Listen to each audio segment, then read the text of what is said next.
एकर मतलब बा कि जीनी एक बार में एक ही ख्वाहिश के पूरा करेला। हाँ, अब तनी हमके दा।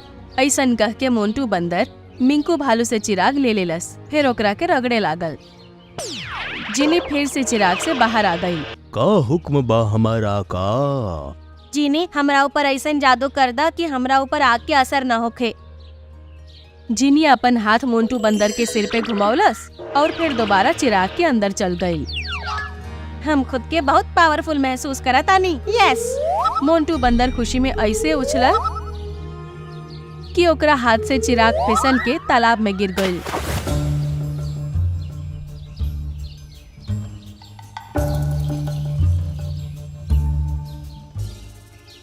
मोंटू बंदर, ई तू का कर देला?